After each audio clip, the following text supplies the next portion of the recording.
بسم اللہ الرحمن الرحیم۔ السلام علیکم ورحمۃ اللہ وبرکاتہ۔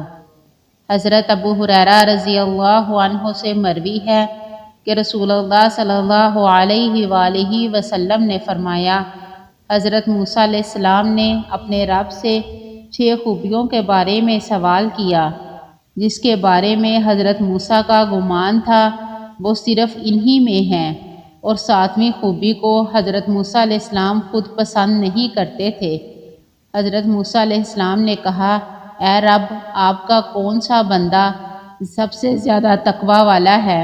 اللہ تعالیٰ نے فرمایا، جو مجھے یاد کرتا رہتا ہے، بھولتا نہیں۔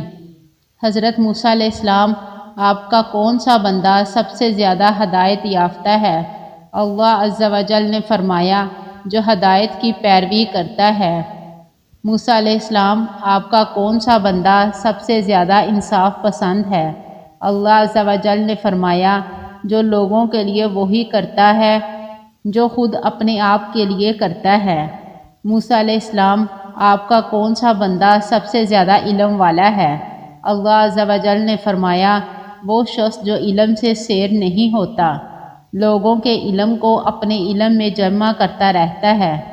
موسیٰ علیہ السلام، آپ کا کون سا بندہ سب سے زیادہ معزز ہے؟ اللہ عز و جل نے فرمایا، جو شخص قدرت رکھنے کے باوجود معاف کر دے۔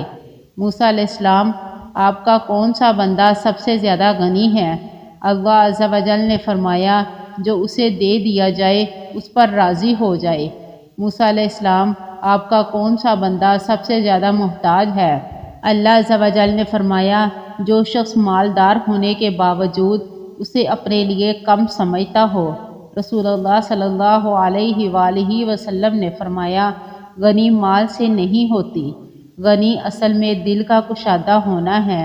جب اللہ تعالیٰ کسی بندے سے بلائی کا ارادہ کرتا ہے تو اس کے دل میں کشادگی اور تقوی رکھ دیتا ہے، اور جب اللہ تعالیٰ کسی بندے سے برائی کا ارادہ کرتا ہے تو اس کے ماتھے پر فقیری رکھ دیتا ہے۔ السلسلۃ الصحیحہ، حدیث نمبر 118۔